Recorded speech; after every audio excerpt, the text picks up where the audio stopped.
Assalamualaikum warahmatullahi wabarakatuh dan salam sejahtera bagi kita semua. Yang saya hormati Bapak Kepala Sekolah, para guru dan staf sekolah, serta adik-adik pelajar di SMKG yang saya banggakan. Perkenalkan, nama saya Purnomo Sidi, dan pada hari ini saya akan mewakili LSMB untuk mengisi kegiatan penyuluhan di SMKG yang kita cintai bersama. Selamat pagi, dan apa kabar adik-adikku semua? Pada hari ini, saya akan menyampaikan mengenai suatu hal yang serius. Tapi adik jangan khawatir. Kita akan bahas dengan gaya yang sersan. Serius, tapi santai. Judul pembicaraan kita pada hari ini adalah meningkatkan kewaspadaan generasi muda terhadap kejahatan penyalahgunaan narkoba. Adik-adikku, siswa dan siswi SMKG yang saya banggakan. Siapa yang tahu singkatan dari narkoba? Pastinya bukan nasi rames, kopi, dan bakwan. Apalagi nasi goreng, kornet, dan bakso.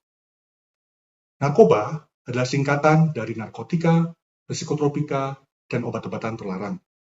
Tapi kami di LSMB lebih suka menyebutkan singkatan narkoba adalah nanti aku rusak karena obat ini bikin halu. Loh, kenapa begitu? Mari kita bayangkan bersama. Lagi gabut, ya, karena nilai pelajaran yang jeblok, ada yang nyelotok. Lu cobain minum obat ini deh, biar lu lebih santai. Lagi galau karena tinggal pacar, ada yang bilang, sepertinya lu harus nyobain ganja atau sabu deh, biar lu bisa lupain dia. Tawaran-tawaran yang terdengar sangat praktis dan menjanjikan, bukan?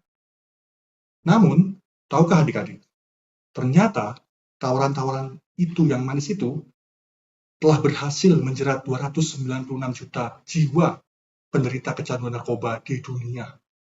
Bahkan, menurut data BNN di Indonesia pada tahun 2025, tercatat 3,3 juta jiwa penderita kecanduan narkoba di Indonesia.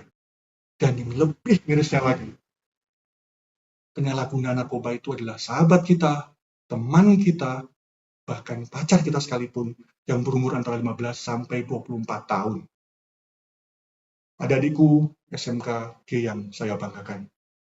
Kalian pasti ingin diterima, ya, bebas dari tekanan dan percaya diri yang tinggi, dan pastinya ingin dianggap keren.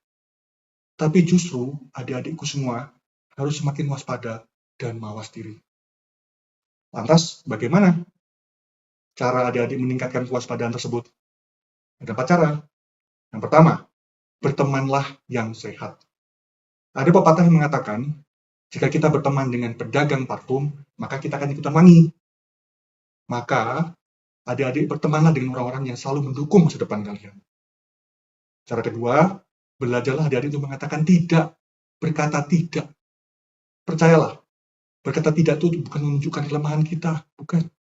Tapi justru memperlihatkan kekuatan diri kita sendiri. Cara ketiga, jangan takut dengan kegagalan. Karena kegagalan itu adalah kesuksesan yang tertunda.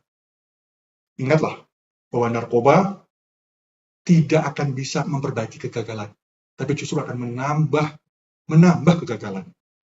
Dan yang terakhir, belajarlah mengenali kemampuan bakat dan tujuan hidup kita. Kenapa? Semakin kita mengenali kemampuan dan bakat kita, maka kita akan semakin dekat pula dengan apa yang ingin kita capai. Dan semakin pula kita mengerti tujuan hidup kita, maka kita akan semakin kecil kemungkinan untuk dipengaruhi oleh orang lain. Adik-adikku siswa-siswi SMKG yang saya banggakan. Sebagai penutup, diam bukanlah solusi untuk mencegah narkoba. Masa depan kalian berada di tangan kalian sendiri.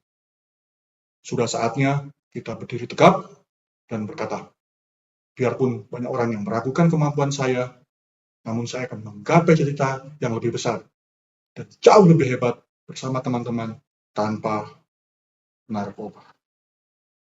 Demikianlah pembicaraan kita pada hari ini. Semoga pembicaraan kita hari ini dapat menggugah semangat adik-adik untuk mengatakan tidak kepada segala jenis penyalahgunaan narkoba. Terima kasih atas segala perhatian dan mohon maaf atas segala kekurangan. Wabillahi taufik wa hidayah. Wassalamualaikum warahmatullahi wabarakatuh.